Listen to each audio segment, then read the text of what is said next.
ನಮಸ್ಕಾರ ರಿವ್ಯೂ ಚಾನೆಲ್ಗೆ ಸ್ವಾಗತ. ನಾನು ಸೌಖ್ಯ ಗಾಂವ್ಕರ್. ಪಕ್ಷದಿಂದ ಉಚ್ಚಾಟಿಸಲ್ಪಟ್ಟಿರುವ ಯತ್ನಾಳ್ಗೆ ಇದೆಂಥ ಬಲ ಸಿಕ್ತು? ಕುತೂಹಲಕ್ಕೆ ಕಾರಣ ಆಗಿದೆ ಈ ಬೆಳವಣಿಗೆ. ಯತ್ನಾಳ್ಗೆ ಹಾಗಾದ್ರೆ ಮತ್ತೆ ಬಿಜೆಪಿಯ ದಾರಿಯನ್ನ ಓಪನ್ ಮಾಡುತ್ತಾ ಇದೊಂದು ವಿಚಾರ. ಈಗ ಮತ್ತಷ್ಟು ಬಲಿಷ್ಠ ನಾನು ಅನ್ನೋ ಸಂದೇಶವನ್ನು ಸಾರ್ತಿದ್ದಾರೆ. ಇದರ ಮೂಲಕವೇ ಯತ್ನಾಳ್ ಕುತೂಹಲಕ್ಕೆ ಕಾರಣ ಆಗಿದೆ. ಒಂದ್ ಕಡೆ ವಿಜಯೇಂದ್ರ ಟೀಮ್ ಯತ್ನಾಳ್ ವಿರುದ್ಧ ವಾಗ್ದಾಳಿ ನಡೆಸೋದಿಕ್ಕೆ ಅಖಾಡಕ್ಕೆ ಇಳಿದಿದೆ. ಹೋರಾಟ, ರಾಜೀನಾಮೆ ಇದೆಲ್ಲ ಫೇಕ್, ಎಂಥದ್ದು ಇಲ್ಲ, ಮಣ್ಣು ಮಸಿ ಅಂತ. ಆದ್ರೆ ಯತ್ನಾಳ್ ಟೀಮಲ್ಲಿ ಆಗ್ತಿರುವಂತಹ ಬೆಳವಣಿಗೆ ಮಾತ್ರ ಗಮನ ಸೆಳೀತಾ ಇದೆ. ಎಸ್ ವೀಕ್ಷಕರೇ, ಒಂದ್ ಕಡೆ ಯತ್ನಾಳ್ ಉಚ್ಚಾಟನೆಯ ಮೂಲಕ ವಿಜಯೇಂದ್ರಗೆ ಆನೆ ಬಲ, ದಾರಿ ಕ್ಲಿಯರ್ ಅಂತ ಅನಿಸ್ತಾ ಇದೆ. ಖಂಡಿತ ಈ ಕ್ಷಣಕ್ಕೆ ಅವರು ರಾಜ್ಯ ಬಿಜೆಪಿಯಲ್ಲಿ ಯಡಿಯೂರಪ್ಪನವರ ಮಾತೆ ಫೈನಲ್ಲು ಮತ್ತು ವಿಜಯೇಂದ್ರಗೆ ಬಲ ಬರುತ್ತೆ. ಒಂದಿಷ್ಟು ಕಂಡೀಷನ್ಗಳನ್ನು ಹಾಕಿ ಎಲ್ಲ ನಿಮ್ಮ ನಿರ್ಧಾರ ಅಲ್ಲ ಅಂತ ಲಿಮಿಟೇಷನ್ ಫಿಕ್ಸ್ ಮಾಡಿ ಜವಾಬ್ದಾರಿಯನ್ನು ಮುಂದುವರಿಸ್ತಾರೆ, ಡೌಟ್ ಇಲ್ಲ ಅಂತ ಅನಿಸ್ತಿದೆ ಈಗಿನ ಪರಿಸ್ಥಿತಿಯಲ್ಲಿ. ಆದರೆ ಉಚ್ಚಾಟನೆ ಮೂಲಕ ಮತ್ತಷ್ಟು ಬಲವನ್ನು ಪಡೆದುಕೊಂಡು ಬಿಟ್ರ ಯತ್ನಾಳ್ ಅನ್ನೋದಕ್ಕೆ ಈ ಬೆಳವಣಿಗೆಯೇ ಸಾಕ್ಷಿ. ನೋಡಿ, ಉಚ್ಚಾಟಿತ ನಾಯಕ ಈಶ್ವರಪ್ಪನವರು ಉಚ್ಚಾಟನೆ ಆಯ್ತಲ್ವಾ, ಅದೇ ರೀತಿಗೆ ಯತ್ನಾಳ್ ಉಚ್ಚಾಟನೆ ಆಯ್ತಲ್ವಾ. ಯತ್ನಾಳ್ ಜೊತೆಗೆ ಬಿಜೆಪಿಯ ಬಿಗ್ ಲೀಡರ್ಸು ಅಧಿಕೃತವಾಗಿ ಅವರನ್ನ ತಮ್ಮ ಮನೆ ಕರೆಸಿ ಮೀಟಿಂಗ್ ಮಾಡ್ತಿದ್ದಾರೆ. ನೋಡಿ, ಸಿದ್ದೇಶ್ವರ್ ಅವರ ನಿವಾಸದಲ್ಲಿ, ಅವ್ರದ್ದು ಫ್ಲಾಟ್ ಒಂದರಲ್ಲಿ ಈಗ ಯತ್ನಾಳ್ ಅವರನ್ನು ಕರ್ಕೊಂಡು ಮೀಟಿಂಗ್ ಮಾಡ್ತಿರೋದು. ರಮೇಶ್ ಜಾರಕಿಹೊಳಿ, ಯತ್ನಾಳ್, GM ಸಿದ್ದೇಶ್ವರ್, ಕುಮಾರ್ ಬಂಗಾರಪ್ಪ, ಪ್ರತಾಪ್ ಸಿಂಹ, NR ಸಂತೋಷ್ ಇನ್ನಿತರರು ಭಾಗಿಯಾಗಿದ್ದಾರೆ.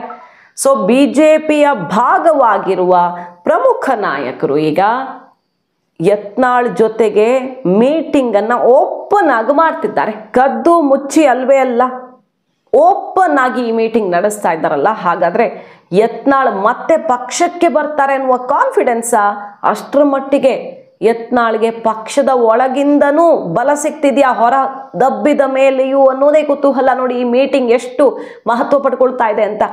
ವಿವಿಧ ಜಿಲ್ಲೆಗಳಲ್ಲಿ ಪ್ರೊಟೆಸ್ಟ್ ಆಗ್ತಿದೆ. ವಿಜಯಪುರ ಮಾತ್ರ ಅಲ್ಲ, ವಿವಿಧ ಕಡೆಗಳಲ್ಲಿ ಪಂಚಮಸಾಲಿ ನಾಯಕರು ಮತ್ತು ಹಿಂದುತ್ವದ ಆಧಾರದಲ್ಲಿ ಅದು ಇದು ಅಂದ್ಕೊಂಡು ಯತ್ನಾಳ್ ಹೊರ ಹಾಕಿದ್ದು ಸರಿಯಲ್ಲ ಅಂತ ಪ್ರೊಟೆಸ್ಟ್ ಆಗ್ತಾ ಇದೆ. ಗದಗದಲ್ಲಾಗ್ತಾ ಇದೆ. ಅಲ್ಲಿ ಯತ್ನಾಳ್ ಉಚ್ಚಾಟನೆ ನಿರ್ಧಾರ ಖಂಡಿಸಿ ಪಂಚಮಸಾಲಿ ಸಮಾಜ ಮತ್ತು ಹಿಂದೂ ಪರ ಸಂಘಟನೆ ಕಾರ್ಯಕರ್ತರು DC ಕಚೇರಿ ಸರ್ಕಲ್ ಬಳಿ ಪ್ರೊಟೆಸ್ಟ್ ಮಾಡ್ತಿದ್ದಾರೆ. ಈ ಕಡೆ ವಿಜಯಪುರ ಜಿಲ್ಲಾ ಬಿಜೆಪಿ ಕಚೇರಿಗೆ ಯತ್ನಾಳ್ ಬೆಂಬಲಿಗರು ತಂಡವಾಗಿ ಬಂದು ರಾಜೀನಾಮೆ ಕೊಡೋದಕ್ಕೆ ಮುಂದಾಗ್ತಿದ್ದಾರೆ. ರಾಜೀನಾಮೆ ಕೊಡಬೇಡಿ, ನೀವು ಬೆಂಬಲಿಸಿ, ಯತ್ನಾಳ್ ಅವ್ರ ಮೇಲೆ ಅಭಿಮಾನ ಇಟ್ಕೊಳ್ಳಿ, ಆದರೆ ರಾಜೀನಾಮೆ ಬೇಡ ಅಂತ ಈಗ ಹೊಸದಾಗಿ ಆಯ್ಕೆಯಾಗಿರೋ ಜಿಲ್ಲಾಧ್ಯಕ್ಷ ಗುರುಲಿಂಗಪ್ಪ ಅಂಗಡಿಯವರು ಒತ್ತಾಯಿಸ್ತಿದ್ರು ಕೂಡ ಡೋಂಟ್ ಕೇರ್ ಅಂತ ರಾಜೀನಾಮೆ ಪತ್ರವನ್ನು ಕೊಟ್ಟು ಹೋಗ್ತಿದ್ದಾರೆ. ಈಗ ಒಂದು ಮಾಹಿತಿ ಪ್ರಕಾರ 174 ಜನ ಪದಾಧಿಕಾರಿಗಳೆಲ್ಲ ಯತ್ನಾಳ್ ಬೆಂಬಲಿಸಿ ಅವ್ರ ಬೆನ್ನಿಗೆ ನಿಂತು ರಾಜೀನಾಮೆ ಕೊಟ್ಟಿದ್ದಾರೆ ಅಂತ ಗೊತ್ತಾಗ್ತಿದೆ. ಮತ್ತು ಪ್ರಾಥಮಿಕ ಸದಸ್ಯತ್ವದಿಂದನೇ ಹೊರ ನಡೆಯೋದಕ್ಕೆ ಅಭಿಯಾನವನ್ನು ಕೂಡ ಅವ್ರ ಬೆಂಬಲಿಗರು ಶುರು ಮಾಡಿದ್ದಾರೆ. ಮಹಿಳಾ ಪದಾಧಿಕಾರಿಯೊಬ್ಬರು ಕಣ್ಣೀರು ಹಾಕಿದ್ದಾರೆ. ಸೊ ಸಿಕ್ಕಾಪಟ್ಟೆ ಒಂದಿಷ್ಟು ಬೆಳವಣಿಗೆಗಳಾಗ್ತಿದ್ದಾವೆ. ಯತ್ನಾಳ್ ಅವರು ಮಾಡಿಸ್ತಿದ್ದಾರೋ ತಾನಾಗಿ ಆಗ್ತಿದೆಯೋ ಅನ್ನೋದು ಬೇರೆ, ಆದರೆ ಸದ್ದು ಜೋರಾಗಿದೆ.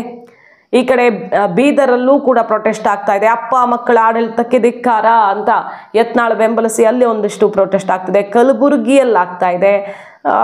ವಿಜಯಪುರ ಮಾತ್ರ ಅಲ್ಲ, ಆ ಕಡೆ ಈ ಕಡೆ ಸುಮಾರು ಜಿಲ್ಲೆಗಳಲ್ಲಿ, ಉತ್ತರ ಕರ್ನಾಟಕದ ಹಲವು ಜಿಲ್ಲೆಗಳಲ್ಲಿ ಯತ್ನಾಳ್ ಪರ ಜೋರಾಗಿ ಪ್ರೊಟೆಸ್ಟ್ ಆಗ್ತಿರೋದು. ವಿಜಯೇಂದ್ರ ಬಣ ಕೂಡ ಅದಕ್ಕೆ ಟಕ್ಕರ್ ಕೊಟ್ಟು ಅವ್ರ ಬ್ಯಾಂಕ್ ಉದ್ಯೋಗಿಗಳೇ ವಿಜಯಪುರದಲ್ಲೆಲ್ಲ ಪ್ರೊಟೆಸ್ಟ್ ಮಾಡಿರೋದು, ತಮ್ಮ ನೌಕರರನ್ನೇ ತಂದು ಪ್ರೊಟೆಸ್ಟ್ ಮಾಡಿಸಿದ್ದಾರೆ. ಈ ಥರ ಎಲ್ಲ ವಾಗ್ದಾಳಿ ನಡೆಸ್ತಿದ್ದಾರೆ. ಏನೇ ಇರಬಹುದು, ಆದರೆ ಯತ್ನಾಳ್ಗೀಗ ಓಪನ್ ಆಗಿ ನಾಯಕರುಗಳೇ ಸಪೋರ್ಟ್ ಮಾಡ್ಕೊಂಡು ಮಾತಾಡ್ತಿದ್ದಾರಲ್ಲ, ಅವ್ರನ್ನ ಉಚ್ಚಾಟನೆ ಮಾಡಿದ್ದು ದುರದೃಷ್ಟಕರ ಆಗಬಾರ್ದಿತ್ತು ಅಂತ ಅಶೋಕ್ ಅವರು, CT ರವಿ ಅವರು, ಪ್ರಮುಖ ನಾಯಕರು ನೇರ ಮಾತಾಡ್ತಿದ್ದಾರೆ.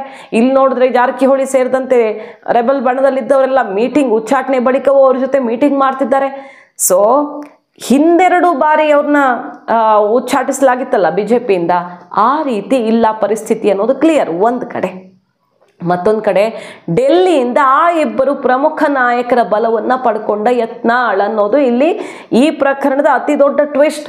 ನೋಡಿ, ಯತ್ನಾಳ್ ಅವರನ್ನು ಇಷ್ಟು ದಿನ ಉಚ್ಚಾಟಿಸದೆ ಈಗ ಏಕಾಏಕಿ ಉಚ್ಚಾಟನೆ ಮಾಡೋದಕ್ಕೆ ಬಹುದೊಡ್ಡ ಕಾರಣ ಒಂದಿದೆ ಅನ್ನುವ ಸುದ್ದಿ ಈಗ ಡೆಲ್ಲಿ ಮಟ್ಟದಲ್ಲಿ, ದೊಡ್ಡ ಮಟ್ಟದಲ್ಲಿ ಸದ್ದು ಮಾಡ್ತಾ ಇದೆ.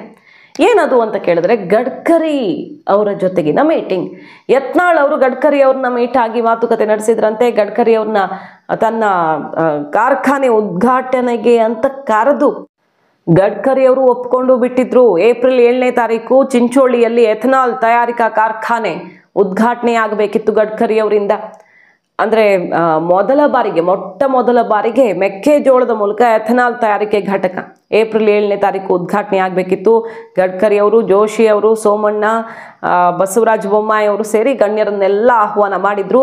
ಈ ಕಾರ್ಯಕ್ರಮಕ್ಕೆ ಕರೆಯೋದಕ್ಕೆ ಅಂತಾನೆ ಗಡ್ಕರಿ ಅವ್ರನ್ನ ಮೀಟ್ ಆಗೋದಕ್ಕೇನೆ ಡೆಲ್ಲಿಗೆ ಹೋಗಿದ್ರು ಯತ್ನಾಳ್.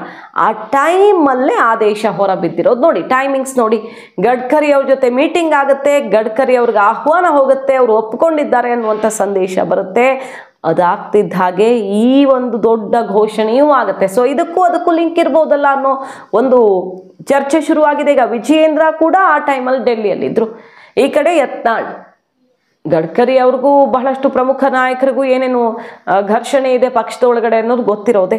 ಅಕಸ್ಮಾತ್ ಈ ರೆಬಲ್ ಲೀಡರ್ ಕಾರ್ಯಕ್ರಮಕ್ಕೆ ಈ ಕರ್ನಾಟಕದಲ್ಲಿ ಭಿನ್ನ ಬಣ್ಣದಲ್ಲಿ ಗುರುತಿಸ್ಕೊಂಡಿರುವಂಥ ಯತ್ನಾಳ್ ಕಾರ್ಯಕ್ರಮಕ್ಕೆ ಇಷ್ಟೆಲ್ಲ ಜನ ಮಿನಿಸ್ಟರ್ಗಳು ಬಂದು ಕಾರ್ಯಕ್ರಮ ಚಂದ ಕಾಣಿಸ್ಕೊಟ್ಟು ಬಿಟ್ರೆ ಬಹಳ ದೊಡ್ಡ ಸಂದೇಶ ರವಾನೆ ಆಗುತ್ತಲ್ವ. ತಪ್ಪು ಸಂದೇಶ ರವಾನೆ ಆಗುತ್ತೆ. ಅವ್ರಿಗೆ ಹೈಕಮಾಂಡ್ ನಾಯಕರ ಬಲವೇ ಇದೆ ಅನ್ನುವಂಥ ಸಂದೇಶ ರವಾನೆ ಆಗುತ್ತೆ. ಅದಾಗೋದಕ್ಕೆ ಇಚ್ಛಿಸ್ತಾ ಇರಲಿಲ್ವೇನೋ ಬಹುಶಃ ಹೈಕಮಾಂಡ್.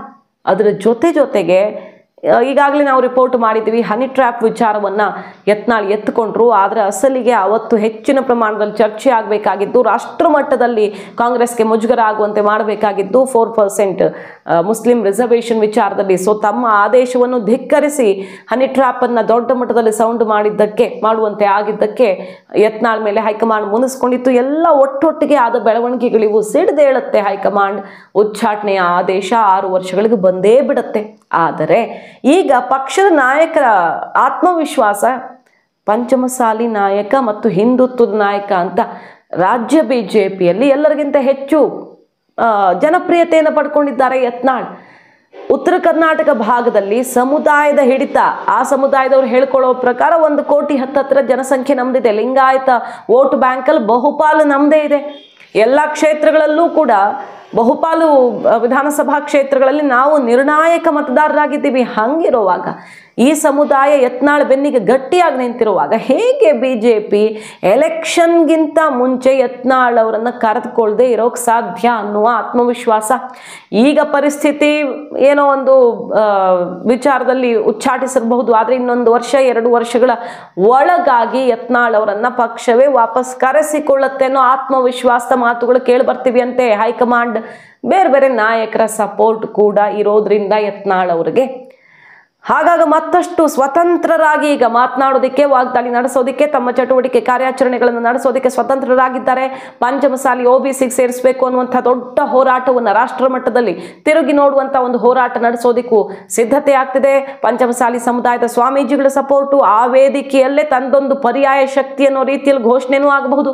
ಹೊಸ ಪಕ್ಷ ಕಟ್ತೀನಿ ಅಂತಿದ್ದವರು ಹಿಂದುತ್ವ ಮತ್ತು ಪಂಚಮಸಾಲಿ ಆಧಾರದಲ್ಲಿ ಹಿಂದುಳಿದವರನ್ನು ಸೇರಿಸ್ಕೊಂಡು ರಾಯಣ್ಣ ಚೆನ್ನಮ್ಮ ಬ್ರಿಗೇಡ್ ಅನ್ನೋದೆಲ್ಲ ಕಾನ್ಸೆಪ್ಟ್ ಇತ್ತಲ್ಲ, ಅದೆಲ್ಲವನ್ನು ಕೂಡ ಒಗ್ಗೂಡಿಸಿ ಶಕ್ತಿ ಪ್ರದರ್ಶನ, ಪರ್ಯಾಯ ಶಕ್ತಿ ಪ್ರದರ್ಶನ ಅಂದರೆ ಹೊಸ ಪಕ್ಷದ ಉಗಮವೂ ಕೂಡ ಈ ವೇದಿಕೆಯಲ್ಲೇ ಆಗಬಹುದು ಅನ್ನುವಂಥ ಚರ್ಚೆ ಈಗ ಕೇಳಿ ಬರ್ತಿರೋದು. ಇಷ್ಟೆಲ್ಲ ಬೆಳವಣಿಗೆಗಳ ಬೆನ್ನಲ್ಲೇ ಈ ಹೋರಾಟದ ಮೂಲಕ ಮುಂದಿನ ಹೆಜ್ಜೆ ಅನ್ನೋದನ್ನು ತೀರ್ಮಾನ ಮಾಡಿದ್ದಾರೆ. ಈ ಹೊತ್ತಲ್ಲಿ ಉಚ್ಚಾಟಿತ ನಾಯಕನ ಜೊತೆ ಬಿಜೆಪಿಯ ಪ್ರಮುಖರು ಬಂದು ಮೀಟಿಂಗ್ ಮಾಡ್ತಿರೋದು ಇದೆಯಲ್ಲ, ಅವರ ಮನೆಗೆ ಆಹ್ವಾನಿಸಿ, ಇದು ಮಾತ್ರ ಯತ್ನಾಳ್ ಬಲ ಜಾಸ್ತಿ ಆಯ್ತಾ ಅನ್ನೋ ಒಂದು ಸಂದೇಶವನ್ನ ಕೊಡ್ತಾ ಇದೆ. ಸದ್ಯ ಈಗ ನೋಡಿ, ಯತ್ನಾಳ್ ಉಚ್ಚಾಟನೆ ವಿಚಾರದಲ್ಲಿ ಬಿಜೆಪಿ ರಾಜೀನಾಮೆ ಪರ್ವ ನಡೀತಾ ಇದೆ. ಈವರೆಗೆ ವಿವಿಧ ಹುದ್ದೆಗಳಿಗೆ ಪಕ್ಷಕ್ಕೆ ಒಟ್ಟು 174 ಪದಾಧಿಕಾರಿಗಳು ರಾಜೀನಾಮೆ ಕೊಟ್ಟಿದ್ದಾರೆ. 174 ಸುಳ್ಳು, ಕೆಲವು 1-2 ರಾಜೀನಾಮೆ ಪತ್ರ ಬಂದಿದೆ ಅಂತ ಹೇಳ್ತಿದ್ದಾರೆ. ಆದ್ರೆ ನೋಡಿ, ರಾಜೀನಾಮೆ ಕೊಟ್ಟವ್ರ ಲಿಸ್ಟು ಬಿಡ್ತಿದ್ದಾರೆ. ನಗರ ಮಂಡಲದ ಪ್ರಧಾನ ಕಾರ್ಯದರ್ಶಿಗಳು 2, ಉಪಾಧ್ಯಕ್ಷರು 6 ಜನ, ಕಾರ್ಯದರ್ಶಿಗಳು 5, ಸಾಮಾಜಿಕ ಜಾಲತಾಣದ ಸಂಚಾಲಕರು, ಸಹ ಸಂಚಾಲಕರು 3 ಜನ, ಮಾಧ್ಯಮ ಪ್ರಮುಖರು 2, ಕಾರ್ಯಾಲಯ ಕಾರ್ಯದರ್ಶಿ 1, ಕಾನೂನು ಪ್ರಕೋಷ್ಠ 1, ಕೋಶಾಧ್ಯಕ್ಷರು 1, ಈ ರೀತಿ ಕಾರ್ಯಕಾರಿಣಿ ಸದಸ್ಯರು 60 ಜನ ಪದಾಧಿಕಾರಿಗಳು ಎಲ್ಲ ಸೇರಿ 174 ಅನ್ನೋ ನಂಬರ್ ಅನ್ನು ಕೂಡ ಈಗ ರಿಲೀಸ್ ಮಾಡಿದ್ದಾರೆ. ಇಷ್ಟು ಜನ ರಾಜೀನಾಮೆ ಕೊಡ್ತಾ ಇದ್ದಾರೆ ಅಂತ. ಇನ್ನು ವಿವಿಧ ಜಿಲ್ಲೆಗಳಲ್ಲೂ ಪ್ರೊಟೆಸ್ಟ್ ಆಗ್ತಿದ್ದು, ಯತ್ನಾಳ್ ತನ್ನ ಶಕ್ತಿ ಇದು ಅಂತ ಹೈಕಮಾಂಡ್ಗೆ ತೋರಿಸೋದಕ್ಕೆ ಅಖಾಡಕ್ಕೆ ಧುಮುಕಿದ್ದಾರೆ. ಇದ್ರ ನಡುವೆ ಇಂಟ್ರೆಸ್ಟಿಂಗ್ ಅಂದ್ರೆ, ಕಾಂಗ್ರೆಸ್ನಿಂದ ಯತ್ನಾಳ್ ಅವ್ರಿಗೆ ಆಹ್ವಾನ, ಕಾಂಗ್ರೆಸ್ಗೆ ಸೇರಿಸ್ಕೊಳ್ತೀವಿ ಅಂತ ರಾಜು ಕಾಗೆ ಅವರು ಬಾಂಬ್ ಸಿಡಿಸಿದ್ದಾರೆ.